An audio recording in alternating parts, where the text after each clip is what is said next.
ईमानदारी का फल। नमस्कार दोस्तों, आप सभी का स्वागत है। आज की ये मोटिवेशनल स्टोरी ईमान का ज्ञान बताएगी, तो चलिए शुरू करते हैं। काफी समय पहले की बात है। प्रतापगढ़ नाम का एक राज्य था। वहां का राजा बहुत अच्छा था, मगर राजा को एक सुख नहीं था। वह यह कि उसके कोई भी संतान नहीं थी और वह चाहता था कि अब वह राज्य के अंदर किसी योग्य बच्चे को गोद ले, ताकि वह उसका उत्तराधिकारी बन सके और आगे की बागडोर को सुचारू रूप से चला सके। और इसी को देखते हुए राजा ने राज्य में घोषणा करवा दी कि सभी बच्चे राजमहल में एकत्रित हो जाए। ऐसा ही हुआ। राजा ने सभी बच्चों को पौधे लगाने के लिए भिन्न भिन्न प्रकार के बीज दिए और कहा कि अब हम 6 महीने बाद मिलेंगे और देखेंगे कि किसका पौधा सबसे अच्छा होगा। महीना बीत जाने के बाद भी एक बच्चा ऐसा था जिसके गमले में वह बीज अभी तक नहीं फूटा था, लेकिन वह रोज उसकी देखभाल करता था और रोज पौधे को पानी देता था। देखते ही देखते 3 महीने बीत गए।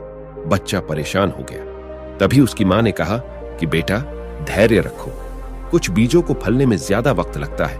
और वह पौधे को सींचता रहा। 6 महीने हो गए। राजा के पास जाने का समय आ चुका था, लेकिन वह डर हुआ था कि सभी बच्चों के गमलों में तो पौधे होंगे और उसका गमला खाली होगा।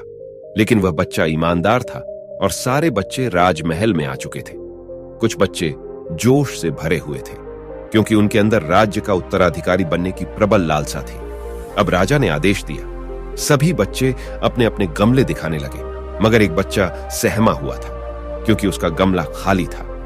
तभी राजा की नजर उस गमले पर गई। उसने पूछा, तुम्हारा गमला तो खाली है। तो उसने कहा, लेकिन मैंने इस गमले की 6 महीने तक देखभाल की है। राजा उसकी ईमानदारी से खुश था कि उसका गमला खाली है। फिर भी वह हिम्मत करके यहां आ तो गया। सभी बच्चों के गमले देखने के बाद राजा ने उस बच्चे को सभी के सामने बुलाया। बच्चा सहम गया और राजा ने वह गमला सभी को दिखाया। सभी बच्चे जोर से हंसने लगे। राजा ने कहा, शांत हो जाइए, इतने खुश मत होइए। आप सभी के पास जो पौधे हैं वो सब बंजर है। आप चाहे कितनी भी मेहनत कर ले, उनसे कुछ नहीं निकलेगा। लेकिन असली बीज यही था। राजा उसकी ईमानदारी से बेहद खुश हुआ और उस बच्चे को राज्य का उत्तराधिकारी बना दिया गया। लेकिन हमें इस कहानी से क्या सीखने को मिला? मेरे हिसाब से अपने अंदर ईमानदारी का होना बहुत जरूरी है। अगर हम खुद के साथ ईमानदार हैं, तो जीवन के किसी न किसी पेडे ढाव में सफल हो ही जाएंगे, क्योंकि हमारी औकात हमें ही पता होती है। हम खुद को पागल बनाकर खुद का ही नुकसान करते हैं।